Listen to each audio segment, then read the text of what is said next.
Hello, my dear Piscean friends.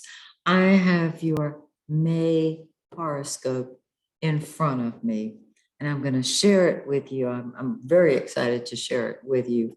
I just have a quick announcement some of you will be interested in. Many years ago, in 1973, I wrote my first astrology book called Now That I've Cast It, What Do I Do with It? And it was what my students asked me after I showed them how to cast the horoscope by hand, because this was at a time when we didn't have computer access. We had to do everything by hand. And so the title is Their Question. What I've done is updated, and I've included more information on the nodes of the moon. In this particular update. It's been updated several times, but now I'm including more information on the North Node and the South Node. It's a very easy to read book, and it will help you express your inner astrologer.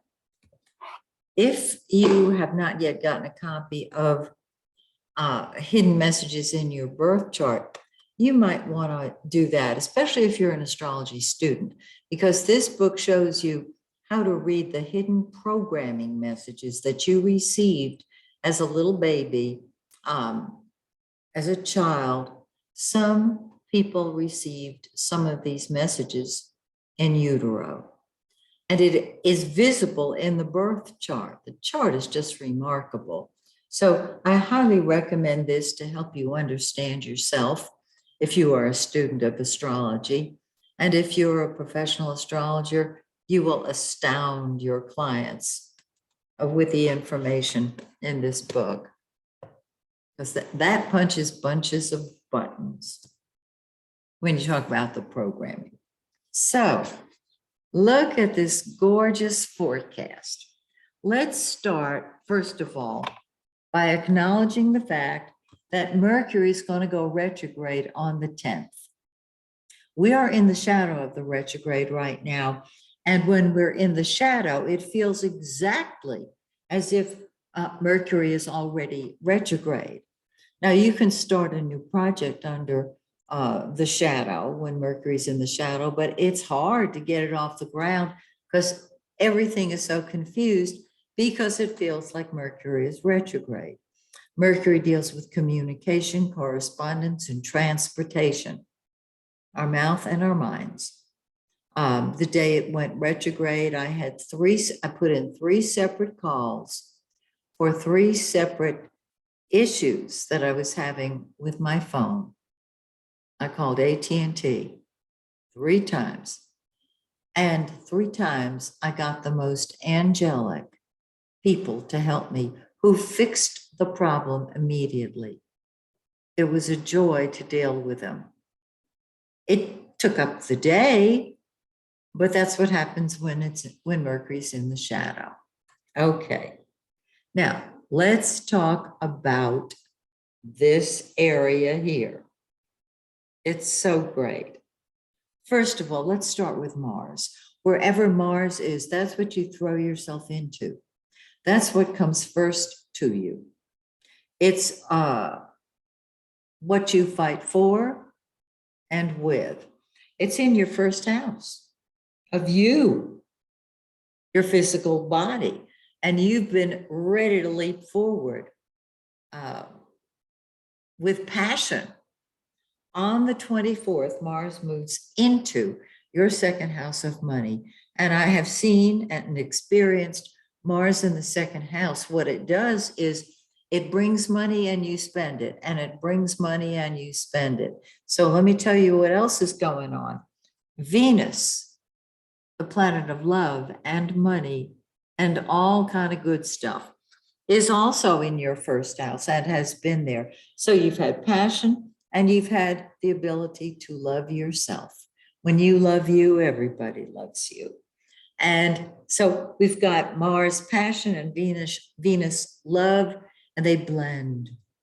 And you're feeling really good about yourself.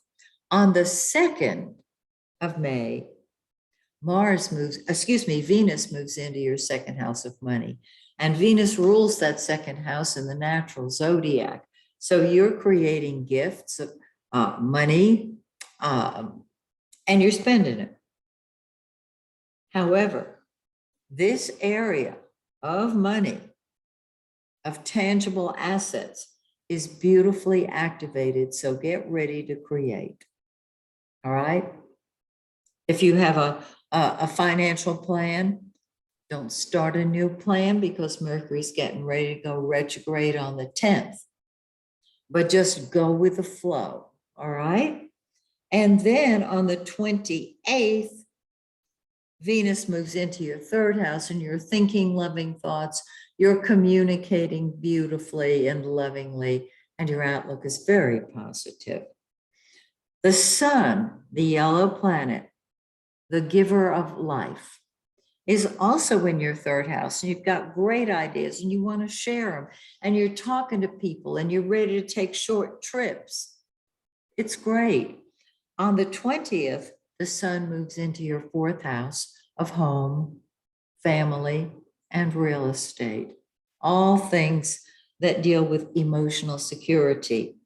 And so the center of your world, because that's what the sun is, the center of our solar system, the center of your world becomes your family and maybe your home. However, Mercury goes retrograde in that fourth house. Mercury is what you think about and talk about. Mercury is the blue planet.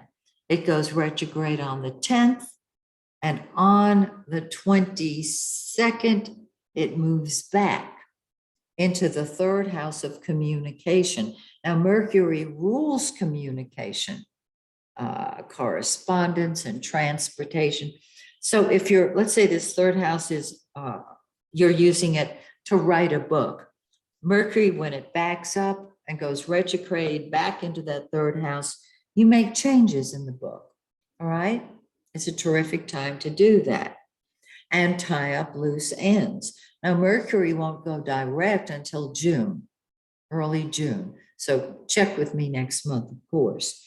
But this gives you an opportunity to redo something you've said or written or heard. I love it. Now we have a full moon on May 16th, but it's not just a full moon, it's a complete lunar, a total lunar eclipse. And when we have an eclipse, it lasts till the next pair of eclipses come along, which are about 5 months later. And so here is this full moon, which brings things to a head. It's in 25 degrees of Scorpio in your ninth house of the higher mind, your concepts, your beliefs, higher education. The third house deals with your ideas. The ninth house deals with the principles by which you run your life. I love this. So on the full moon, you probably will have a revelation of some sort, and you're ready to expand your horizons. You're ready to travel further, see further. It opens your vistas to concepts and principles, which you'll be able to share through words. And we have a new moon on May 30th in 9 Gemini. Now, the new moon is when energy starts flowing. So things come to a head on the full moon, and then the moon starts waning. And just before the new moon, which is on May 30th, so the 28th and 29th of May, there's no energy going on.